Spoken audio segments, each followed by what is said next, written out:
Hello and welcome to our next session. Here we are.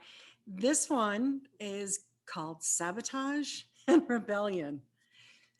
Wow, this is a very instinctive response that our critter brain has to progress, to change, because the critter brain don't like it. So sabotage is a natural occurrence as we move the needle towards a new version of ourselves.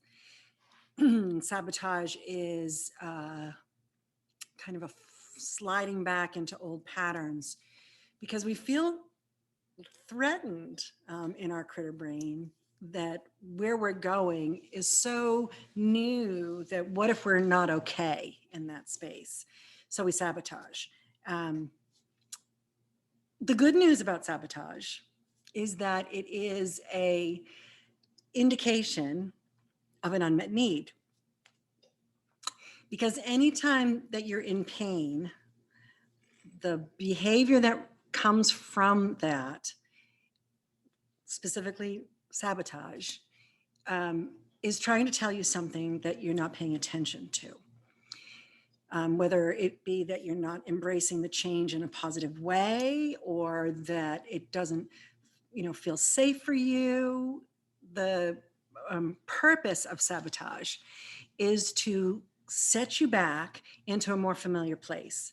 So some of our worst behavior comes out in sabotage.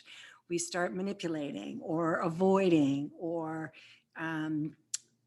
giving up, or feelings that were reminiscent of our hardest times, and then we have corresponding behaviors.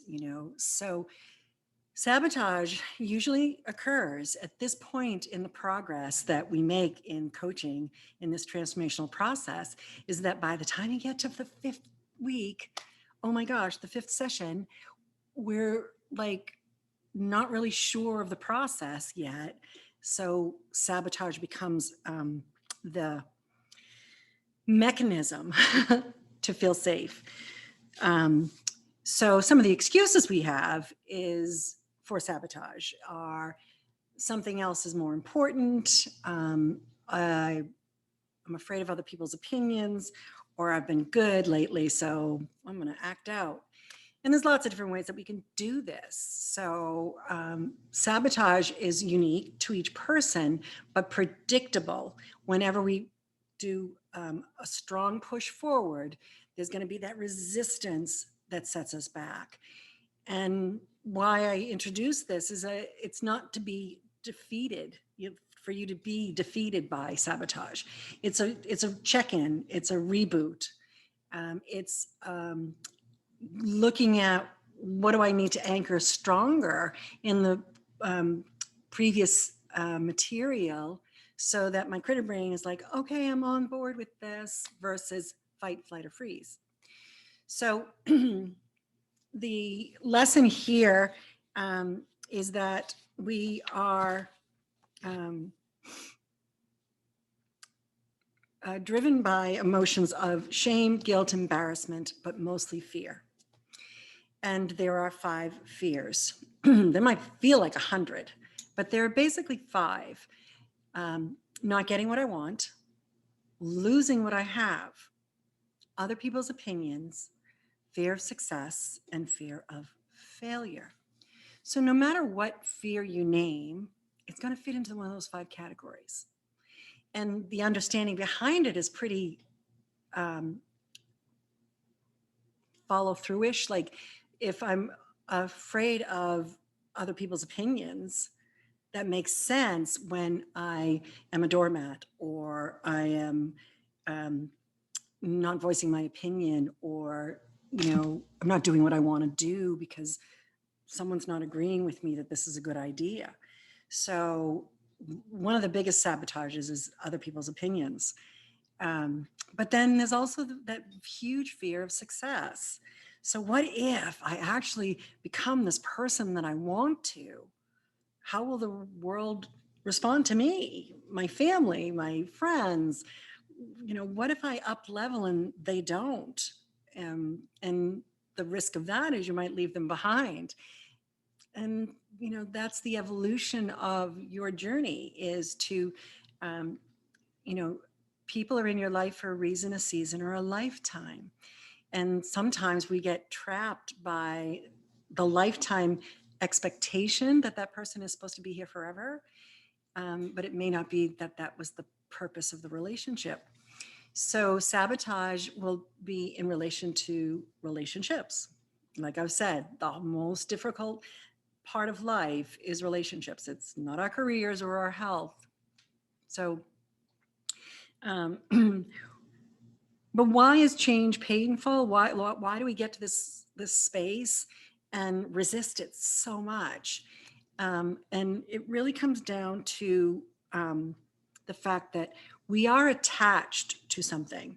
That's why the clearing the clutter and changing our physical patterns is important, because what we're attached to is often the thing that's holding us back the most. So if you remember, attachments can be people, feelings, places, experiences, um, ideas. And so we can be moving forward in a great way. Everything feels strong. And then all of a sudden you're like, what happened? I'm lonely again. I feel hopeless again. And it's part of it is going to be that we are still attached to those elements that create despair and concern and doubt and hopelessness. So sabotage is like the new window to pass through, to open up the shutters, the new door to walk through. And it's actually a real gift. So when you're, if this has been happening to you for like the last couple of days and you're like, what's happening? It's predictable. It is the natural sequence of transformation, is to fight it. And we do that with sabotage. So how do we remedy that? Well, first we embrace sabotage as an opportunity. Oh my goodness, look how easy it is for me to revert back to the behaviors that I'm trying to change. Why am I doing that? Because I have a fear-based response, critter brain, and I'm attached to something that I haven't let go of yet, that is drawing me back into these thoughts and emotional responses. And that's the love brain, right? The limbic brain. So I'm going to surprise you with what you're going to do to up level the process of change. We're going to appreciate the need for being rebellious. We can't always be good. We need to actually add into our life on a regular basis some form of rebellion, because our inner child cannot tolerate being good all the time.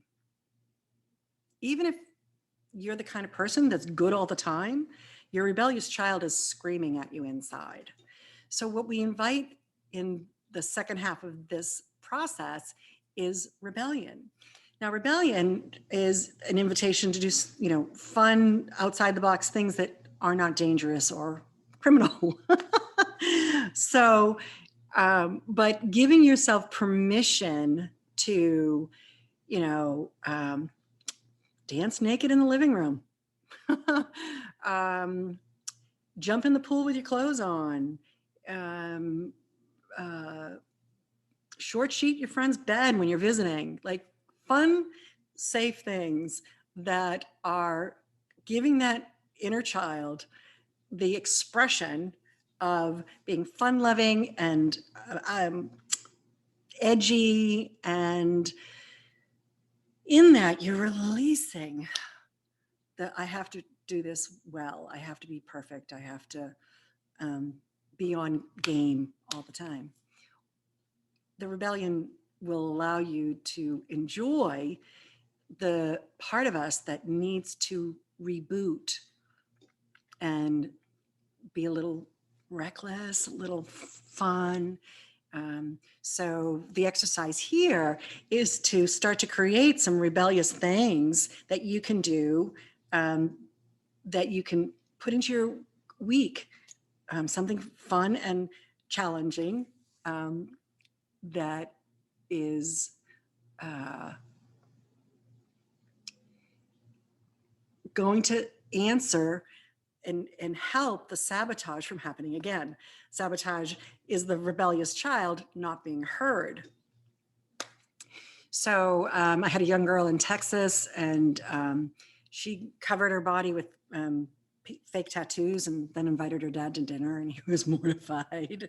And they were all fake. He thought they were real.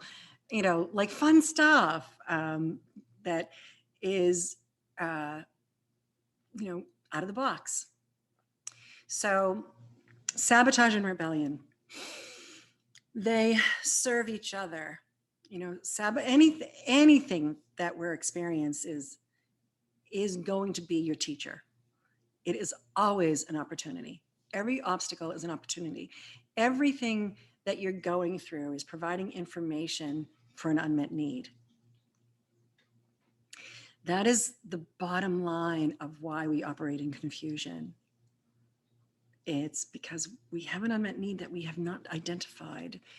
And then even if we did, we're not really sure how to take care of it. So that's why being a life coach here for you, to advocate for you, is to kind of find out what those pieces are. And in the worksheets, you're going to do some of this work, and then you're going to continue to practice it and pay attention to that feeling of sabotage. Ooh, I'm sleeping in, I'm staying up late, I'm drinking a little bit too much, I'm yelling at my friends. It, like, whatever that little bit of sabotage of your joyfulness is, information that something's not quite right. And that's where we get to pay attention to it, to be the observer and say, okay, whew, wow, well, that wasn't right. And yeah, you can apologize. And then you ask yourself, wow, what was I thinking and feeling that allowed me to act out like that? And sometimes it's very simple. I didn't get enough sleep, or I haven't told this person that kind of conversation bothers me, or I was running late, and I hate when I do that, so I have to plan my timing better. Like, there's always information and a solution to bring us into a safe and steady place of joy. So that's what we're working on. And sabotage is not something to regret when it happens. It's the tool to learn what to do next. So then when it starts to emerge, you're more aware of it and you have a process to fix it and interrupt it. And then the rebellion is the ability every week, do something silly and stupid, not too stupid, but to listen to that inner child who wants to rebel while we're becoming a higher version of ourselves. Because she'll go along with you. He'll go along with you if you hear him, if you play, if you entertain, then gonna come with you. It's not gonna fight you. So I hope that makes sense to you. And as I always say, if you're feeling anything, write it down in a journal. I'll read it, I'll respond. If this doesn't make sense to you, give me a shout, and you are always going to cover it in our Zoom call.